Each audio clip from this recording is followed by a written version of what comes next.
우리는 지금 성령님을 아는 지식 시리즈를 통해서 우리가 그동안 알지 못했던 성령님에 대해서 하나씩 그리고 더욱 깊이 알아가고 있습니다. 변화가 된다는 것, 이 변화는 내 스스로는 쉽게 일어나는 것이 아니라는 것을 제 자신을 보면 압니다.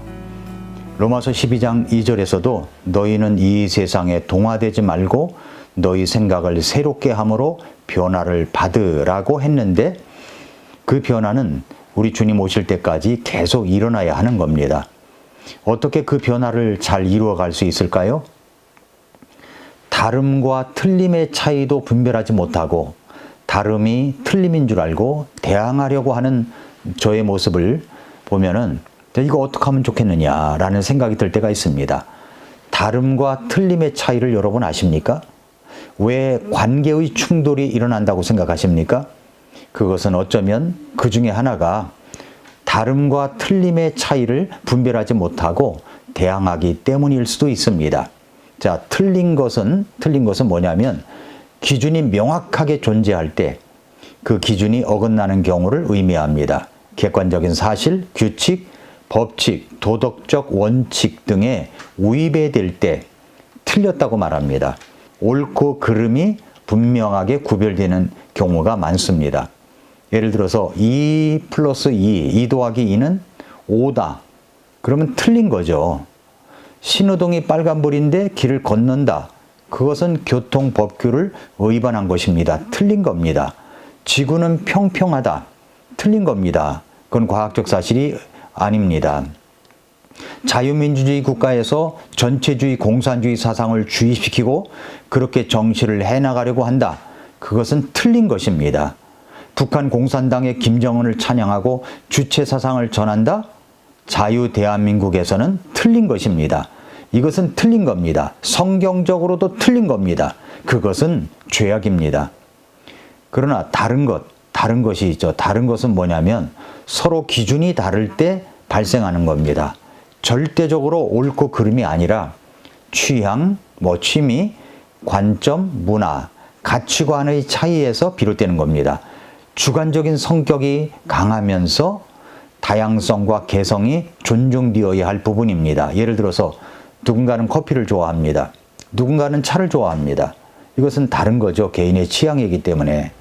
한국에서는 이제 집에 들어갈 때 신발을 벗고 들어가지만 서양에서는 신발을 신고 집에 들어갑니다. 그건 문화적 차이입니다. 다름이죠. 어떤 사람은 아침형 인간이고 어떤 사람은 저녁형 인간입니다. 이것은 틀린 게 아닙니다. 생활 방식의 차이입니다. 차별금지법 안에 들어가 있는 동성애법은 다른 것이 아니라 틀린 겁니다. 전체주의는 틀린 겁니다. 틀린 것은 틀린 것이기 때문에 반드시 고쳐야 합니다. 그러나 다른 것은 이해와 존중이 필요합니다. 그런데 여러분, 인생을 살아가다 보면 틀린 것도 아닌데 다른 것을 인정하고 받아들여 주는 것이 참 힘들 때가 많습니다. 여러분, 제가 이렇게 65년을 살아보니까 다른 것은 그대로 받아들여 주면 우리가 일상에서 겪는 스트레스와 갈등이 많이 해소된다는 것을 알게 되는 경우가 많습니다. 부부간에도 그렇습니다. 틀린 것이 아니라 다른 것인데 다른 것을 틀리다고 생각하고 주장하니까 이 관계의 손상이 오갈 때가 있는 것입니다. 다름을 인정하고 하나가 되는 것, 가장 중요한 일이라고 생각합니다. 자, 우리는 이제 변화를 받아야 합니다. 어떻게 변화를 받을 수가 있을까요? 내 스스로의 힘으로는 되지 않습니다. 자기 개발 잘한다고 되는 것도 아닙니다. 스킬은 바뀔 수 있어도 품성은 그 모양 그대로일 수가 있기 때문에 그렇습니다.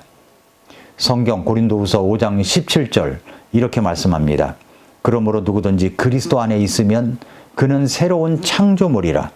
옛것들은 지나갔으니 보라 모든 것이 새롭게 되었도다.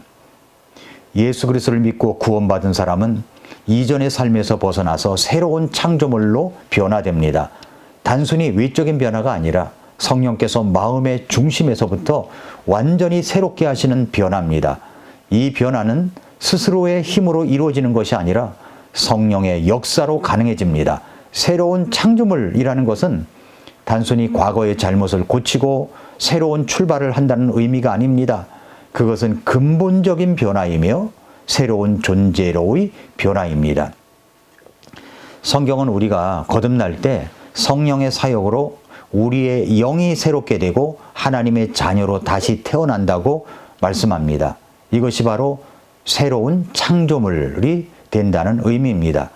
따라서 성령님께서 우리 안에 거하실 때 우리의 삶은 근본적인 변화가 일어납니다.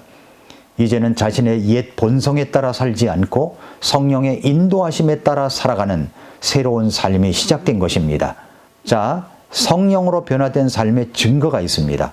새로운 창조물이 된 성도는 성령의 역사로 삶에서 구체적인 변화가 나타납니다. 그 변화의 증거는 이렇게 정리될 수가 있습니다. 먼저 새로운 정체성을 갖게 됩니다. 그리스도 안에서 새로운 창조물이 되었다는 것은 우리의 정체성이 완전히 바뀌었다는 의미입니다. 더 이상 죄의 종이 아닙니다. 하나님의 자녀입니다. 그래서 로마서 8장 14절과 17절에 보면은 하나님의 영에 의해 인도받는 자들은 다 하나님의 아들들이니 이는 너희가 다시 두려움에 이르게 하는 속박의 영을 받지 아니하고 양자 삼으시는 영을 받았기 때문이라. 그분을 의지하여 우리가 아바 아버지 하고 부르짖느니라. 성령께서 친히 우리 영과 더불어 우리가 하나님의 자녀인 것을 증언하시나니 라고 했습니다. 과거의 죄와 실패가 더 이상 우리의 정체성을 결정짓지 않습니다.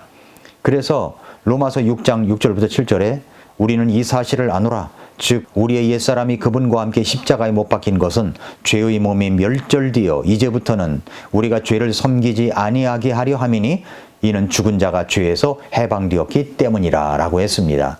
뿐만 아니라 세상의 가치관에 의해 정의되지 않고 하나님이 주신 새 생명 안에서 살아가는 겁니다. 갈라디아서 2장 20절에 그랬잖아요. 내가 그리스도와 함께 십자가에 못 박혀 있으나 그럼에도 불구하고 사노라. 그러나 내가 아니요 그리스도께서 내 안에 사시느니라. 나는 지금 내가 육체 안에서 사는 삶을 나를 사랑하사 나를 위해 자신을 주신 하나님의 아들의 믿음으로 사노라. 과거에 죄의 습관에 묶여있던 사람이 그리스도를 믿고 나서 자유함을 얻고 하나님의 자녀로서 살아가는 모습은 새로운 정체성을 보여주는 겁니다. 새로운 정체성을 보여주는 것입니다. 그 다음에 이제 첫 번째는 새로운 정체성을 갖게 됐다는 이야기고, 그 다음에는 마음의 변화가 일어납니다. 성령께서 우리의 마음의 중심을 변화시키십니다. 이전에는 자기중심적이고 육신의 욕망에 따라서 살았지만 성령께서 인도하심으로 마음이 새롭게 됩니다. 이미 언급을 했지만 생각을 새롭게 함으로 변화를 받아 살아갑니다. 성령의 열매인 사랑, 기쁨, 화평, 오래 참음, 부드러움, 선함, 믿음, 온유, 절제가 삶에서 나타납니다. 성령님께서 마음속에 역사하심으로 삶에서 기쁨과 감사가 넘치게 되는 겁니다. 이전에는 불평이 많고 쉽게 화를 내던 사람이 성령님의 역사로 인해서 인내와 온유의 사람, 부드러운 사람이 되어가는 모습은 마음의 변화의 구체적인 증거라고 할 수가 있습니다. 자, 그 다음에는 이제 삶의 우선순위의 변화가 있습니다. 새로운 창조물이 된 성도는 많은 할 일들이 있고 많은 일들이 있지만 삶의 우선순위가 바뀌게 됩니다. 세상의 성공, 명예, 물질적인 것에 대한 집착에서 벗어나서 하나님의 왕국과 그분의 의를 먼저 구합니다. 그리고 자신의 뜻이 아니라 하나님의 뜻을 따르며 살아갑니다. 그리고 세상의 가치가 아니라 영원한 하나님의 왕국을 위해서 살아갑니다. 그리고 자신의 출세와 성공에만 몰두하던 사람이 예수님을 믿고 성령님의 역사로 세계 선교를 하고 그 다음에 교회에서 봉사, 헌신하는 것을 우선순위에 둡니다. 이런 변화가 일어난다는 겁니다. 그리고 뿐만 아니라 죄에 대한 태도의 변화가 일어납니다. 성령님께서 우리 안에 거하시면 죄에 대한 인식이 달라져요. 인식이 전에하고 달라집니다. 죄를 미워하고 회개하게 됩니다. 그래서 시편 51편에 읽어보면 다윗처럼 고백을 합니다. 뭐라고 했냐면 오 하나님이여 내 안에 깨끗한 마음을 창조하시고 내 속에 올바른 영을 새롭게 하소서. 나를 주의 얼굴 앞에서 쫓아내지 마시고 주의 거룩한 영을 내게서 거두지 마소서. 주의 구원의 기쁨을 내게 회복시켜 주시고 주의 자유로운 영으로 나를 떠받쳐 주소서. 이런 고백이 나오게 되는 겁니다. 죄를 미워한다고 죄를 미워하게 되는 거고 회개하게 된다는 말입니다. 그리고 죄에 대한 태도의 변화는 죄를 합리화하거나 반복하지 않고 성령의 인도하심에 따라서 거룩한 삶을 추구하게 됩니다. 기억하십시오. 로마서 8장 13절에 너희가 육신을 따라 살면 죽을 것이나 성령을 통해 몸의 행실을 죽이면 살리라 라고 말씀을 했습니다. 그리고 성령님께서 죄에 대해서 책망하시고 회개로 인도하시는 것을 경험할 수가 있습니다. 거짓말이나 음란한 습관에 빠져 있던 사람이 성령의 역사로 그것을 끊어내고 정직하고 깨끗한 삶을 살게 되는 것은 죄에 대한 태도의 변화다라고 할 수가 있는 것입니다.